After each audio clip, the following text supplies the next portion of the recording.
नमस्कार दोस्तों, स्वागत है आप सभी का स्टूडेंट सॉल्यूशन क्लासेस की इस सीरीज जिसका नाम है ज्ञानशाला। और हम पढ़ रहे हैं चित्रकला, ड्राइंग।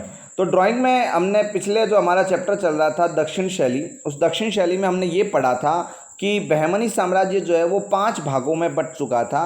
अहमदनगर, बीजापुर, गोलकुंडा, बीदर और बिरार में बंट चुका था। ये जो 5 थे, इन पांचों अलग अलग होने के बाद भी इन सब ने पांचों ने मिलकर विजयनगर को हरा दिया था। विजयनगर जो हिंदू राज्य था, एक विजयनगर सनातन धर्म जहाँ पर था, उस विजयनगर को इन्होंने हरा दिया।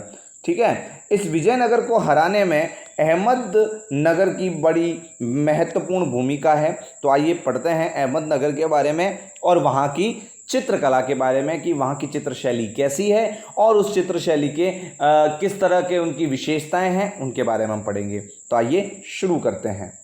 देखिए, Sultan Hussain Nizam Shahi of Ahmadnagar played a vital role in the confederacy of war against Vijayanagar. ठीक है जी, विजयनगर साम्राज्य को हराने में अहमदनगर के सुल्तान हुसैन निज़ाम शाही की बहुत महत्वपूर्ण भूमिका थी जी। अब सुल्तान जो है वो काल की गति के आगे कौन रुका है जी। समय सबका आना है, तो सुल्तान भगवान को प्राप्त हो गए। सुल्तान की डेथ हो गई। सुल्तान की डेथ होने पर उनके जो बेटा था वो बहुत छोटा था, उसे उसका नाम था मुर्तजा था। मुर्तजा को जो है वारिस घोषित कर दिया गया और मुर्तजा को राजा बना दिया गया। क्योंकि ये बहुत छोटा था इसलिए राज व्यवस्था के बारे में इसे बहुत कुछ ज्ञान नहीं था। तो गद्दी पर तो ये बैठता था, लेकिन राजकाज का सारा काम इसकी मम्मी देखा करती थी। His mother ruled as a regent for several year. राज्य का कामकाज मुर्तजा की माँ ही संभालती रही। ठीक है, तो ये मुर्तजा की मम्मी है, देख सकते हो कितने गुस्से वाली है। तो राजकाज का काम मुर्तजा की मम्मी बहुत ही तरीके से किया करती थी। लेकिन भाई भाई की लड़ाई में हमेशा ही घाटा हुआ ही है। तो later on the younger brother Burhan captured the throne with the aid of Akbar. बाद में अकबर की सहायता से मुर्तजा से उसके छोटे भाई बुरहान ने सत्ता हासिल कर ली। यानी मुर्तजा को सत्ता से बाहर किया और बुरहान जो है वो गद्दी पर बैठ गया। किसकी सहायता से बैठा जी? अकबर की सहायता से बैठ गया। ठीक है, अकबर की सहायता से वह गद्दी पर बैठ गया था। लेकिन मुर्तजा के टाइम पीरियड में भी बहुत सारे डेवलपमेंट के काम हुए। During the period of Murtaza's region with his mother regency, the manuscript entitled Tarif-e-Husn Shahi is the phrase of the Husn Nizam Shahi was written and illustrated. Hussain Nizam Shahi द्वारा लिखी गई तारीफ़ हुसैन शाही जो है उसे पब्लिश करवाने का काम किया गया। किसके द्वारा? मुर्तजा के द्वारा किया गया था। मुर्तजा के समय तारीफ़ हुसैन शाही नामक ग्रंथ का चित्रण हुआ था। इसे लिखा था निज़ाम शाही ने, हुसैन निज़ाम शाही ने इसे लिखा था। इस पर जो है आपको इफेक्ट दिखेगा मालवा के निमतनामा का। अब ये सर ये क्या चीज़ है मालवा का निमतनामा? एक्चुअल में क्या होता था कि पुराने समय में सभी लोग जो थे वे अपने आत्मकथा लिखाने का बड़ा उन्हें शौक हुआ करता था। जैसे अकबर ने अकबरनामा लिखवाया, बाबर ने बाबरनामा लिखा, हुमायूं ने हुमायूंनामा लिखा। तो ये सभी अपना अपना नामा यानी कि अपनी अपना आत्मकथा लिखा करते थे अथवा लिखवाया करते थे और उस आत्मकथा पर भिन्न भिन्न प्रकार के चित्र हुआ करते थे। तो मालवा का निमतनामा जो है उसका इफेक्ट तारीफ़ हुस्न शाही मुसलमान। अब ये इसने अंदर क्या लिखा है हुसैन शाही? तारीफ़ हुस्न शाही में क्या है? हुसैन के जीवन के जो सुंदर पल थे, जो जो उसने युद्ध लड़े हैं, उसके विवाह के प्रसंग आ जाएंगे। तो ये बहुत सारी ऐसी चीज़ें इसके अंदर दिखाई गई है। ग्रंथ तो एक है बेटा, समझना इस बात को, ग्रंथ तो एक है, इसके अंदर भिन्न भिन्न प्रकार के चित्र है। हम उन चित्रों के बारे में बात कर रहे हैं, ठीक है ना। तो the figures are idealised where stylish women are clad in a colourful saris में नारी की बहुत ही सुंदर आकृति दिखाई गई है, चित्रांकन हुआ है, रंगीन भारतीय वेशभूषा है इसके अंदर। अब आप देखो चित्र से इसको ज़्यादा अच्छे से समझ पाओगे। तो यहाँ पर ये देखिए चित्र मैं यहाँ प्रस्तुत कर रहा हूँ।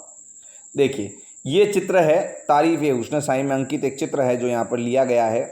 इस चित्र को ध्यान से देखिए। ठीक है, आपको देखो क्योंकि हम चित्रकला पढ़ रहे हैं, आपको चित्र को बड़ा ध्यान से देखना है, उसे समझने की कोशिश करनी है क्या क्या आपको इस चित्र के अंदर दिखाई दे रहा है। देखिए ये जो महिलाएं हैं, इन महिलाओं के कपड़ों का जो कलर है और कपड़े पहनने की जो स्टाइल है उसे समझिए। कपड़े पहनने की जो स्टाइल है वो आपको देखते ही पता लग रहा होगा कि ये नॉर्थ इंडिया की है सर। ये स्टाइल तो हमारे राजस्थान में, उत्तर प्रदेश में, उत्तराखंड में देखने को मिलती है, क्योंकि आपको पता होगा आज भी आप देख लो थोड़ा सा डिफरेंट स्टाइल है साउथ में महिलाओं के कपड़े पहनने का। तो चित्रों के अंदर नॉर्थ स्टाइल में महिलाओं को देखो साड़ी पहनाई गई है, बिल्कुल नॉर्थ स्टाइल है। राजस्थान में जिस प्रकार महिलाएं साड़ी पहनती है, या फिर उत्तराखंड में महिलाएं जिस प्रकार साड़ी पहनती है, उत्तर प्रदेश में, गुजरात में जिस प्रकार साड़ी पहनते हैं, लगभग उस टाइप का ये पैटर्न साड़ी पहनने का यहाँ पर दिखाई दे रहा है। तो उससे हमें क्या पता क्या लग रहा है कि ये साउथ इंडियन से बिल्कुल डिफरेंट है, यानी कि इस चित्र को बनाने वाले जो है वो हो सकता है कि नॉर्थ इंडिया में घूमकर आए हो अथवा नॉर्थ इंडिया से बिलोंग करते हो किसी ना किसी तरीके से। आपको पता होगा मैंने चैप्टर स्टार्ट करते ये कहा था कि बहमनी सल्तनत का सबसे बड़ा योगदान ये था कि इसने नॉर्थ इंडिया और साउथ इंडिया के बीच में कल्चरल ब्रिज का काम किया है ना। तो कल्चरल ब्रिज का ये चीज यहां पर दिखाई देती है। दूसरा आप ये देखिए प्रकृति की छटा देखिए, यहां पर पीछे कितनी सुंदर और मनोमय दे रखी है, बहुत ही ब्यूटीफुल यहां पर दिखाई दे रही है देखने के लिए। ठीक है, तो ये जो स्टाइल है यहां पर बहुत ही बेहतरीन तरीके से ये पूरा जो स्टाइल दिखाई दे रहा है ये पूरा उत्तर भारत का है। ठीक है, उत्तर भारत में यानी कि नॉर्थ इंडिया में इस तरह के चित्र बनाए जाते हैं, और ऐसा चित्र साउथ इंडिया में मिलना अपने आप में ये बात साबित कर देता है कि नॉर्थ इंडिया और साउथ इंडिया के बीच में कल्चरल रिलेशन का बढ़िया एग्जाम्पल बहमनी सल्तनत में देखने को मिलता है। ठीक है जी, अब आते हैं प्लेट 2।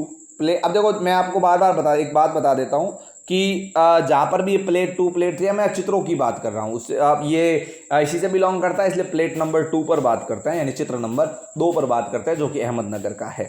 तो अहमदनगर का पहला चित्र आपको अच्छे से समझ में आएगा। अब देखो आप दोबारा मैं एक बार थोड़ा सा आपको वो लाइनें पढ़ाता हूँ तो आपको ये चित्र देखने के बाद थोड़ा और अच्छे से इन चीज़ों को समझ में आएगी। देखो हमने पढ़ा कि इस चित्र में मालवा की नेमतनामा का प्रभाव है, इसमें नारी की मनोरम भावपूर्ण चित्रण हुआ है, उसमें नारियों ने रंगीन वेशभूषा है जो कि उत्तर भारतीय है, नॉर्थ इंडियन है। ठीक है, ये हमने पढ़ा यहाँ पर, तो इससे अब आपको ये चीज़ बहुत अच्छे से दिख रही है यहाँ पर, है ना। अब चलते हैं आगे। फिर अगला है a beautiful example of ragamala painting here is a Hindola raga. ठीक है, यहाँ पर आप या राग हिंडोल इसको बोलते हैं। रागमाला चित्रावली में अंकित राग हिंडोल एक अद्भुत चित्र है। ये भी किसका है? अहमदनगर का ये एक चित्र है जिसका नाम है राग हिंडोल। ठीक है, नाम क्या है इसका? राग हिंडोल। कहाँ पर अंकित है? रागमाला चित्रावली में अंकित है। कहाँ पर अंकित है जी? रागमाला चित्रावली में अंकित है। चित्र का नाम क्या है बेटा? राग हिंडोल। ये बहुत ही शानदार चित्र है। इस चित्र में क्या क्या दिखाया है? The high doomed horizon is a characteristics of this style. ऊंचा गोलाकार क्षितिज इस शैली की विशेषता है जो दिखाई पड़ती है यहाँ पर। ठीक है, उसके अलावा the later Mughal influence sees the plate turn brighter with the gold skies and ornate depiction of nature. बाद में देखो मुगलिया इफेक्ट इसके ऊपर लगा और चमकदार रंग, सुनहरी आसमान व अलंकृत प्रकृति का भी यहाँ पर अंकन हुआ है। अब देखो इस चित्र को देखोगे तो समझ में आपको सारी चीज़ें आ जाएगी। ये रहा चित्र, ये है राग हिंडोल। ठीक है, राग हिंडोल भगवान श्री कृष्ण और राधा का यहाँ आभास हो रहा है कि वे किसी झूले पर बैठे हैं, हिंड रहे हैं, है ना। तो राग हिंडोल ये है। राग हिंडोल में क्या है ये देखो, ऊपर एक लिखा भी पड़ा है कुछ, हिंडोल राग अयो हो मधुर गो हो। ये अलग ही कुछ आपके देवनागरी भाषा का एक प्राचीन रूप यहाँ पर है, प्राकृत भाषा है ये, जिस भाषा के अंदर ये सब कुछ लिखा हुआ है। अब देखो चित्र के अंदर जो जो बात है वो सारी हमने लिख रखी है यहाँ पर। क्या क्या है इसके अंदर? ऊंचा गोलाकार क्षितिज इस शैली की विशेषता है। High domed horizon is the characteristic of इस स्टाइल। ये देख लो, एक हॉरिजन टाइप से आपको जो हॉरिजन दिखाई दे रहा है, ये देखो ये हॉरिजन है इसका। किस तरह? एक डोम्ड शेप है, यानी एकदम ऊपर नीचे डोम्ड शेप। डोम्ड शेप का मतलब समझते हो ना, गुंबददार। जैसे डोम होता है ना, धोरे, डोम क्या है? धोरे, अपने धोरे होते हैं ना, धोरे, तो वैसा डोम्ड शेप यहाँ पर दिखाई पड़ रहा है अपने को। ठीक है, और दूसरी बात यहाँ पर क्या कही गई है? दूसरी बात कही गई है यहाँ पर कि इसमें मुगल इफेक्ट के कारण थोड़ा सुनहरा रंग भी शामिल कर लिया गया है। तो आप ये देख सकते हो हल्का हल्का सुनहरा रंग जो आपको दिखाई पड़ रहा है। तो ये जो सुनहरा रंग यहाँ पर आपको दिखाई पड़ रहा है, ये मुगल इफेक्ट के आने के बाद ही इसमें शामिल किया गया। ये जो सुनहरा रंग हल्का सा दिखाई दे रहा है, यहाँ दिखाई दे रहा है, ये सुनहरा रंग सोनलिया कलर जो यहाँ पर दिखाई दे रहा है, ये मुग़ल आर्ट की बड़ी विशेषता है जो भी इसमें शामिल कर ली गई है। तो ये आज के हमने चित्र पढ़े अहमदनगर के। कल की क्लास में हम बीजापुर और उसके बाद गोलकुंडा के चित्रों के ऊपर बात करेंगे। मैं आशा करता हूँ कि आपने चित्रों के माध्यम से चीज़ों को बहुत ही बेहतरीन तरीके से समझा है। चैप्टर को रिवाइज़ करें, नोट्स बनाएं, पढ़ते रहे, सीखते रहे। Thank you for watching.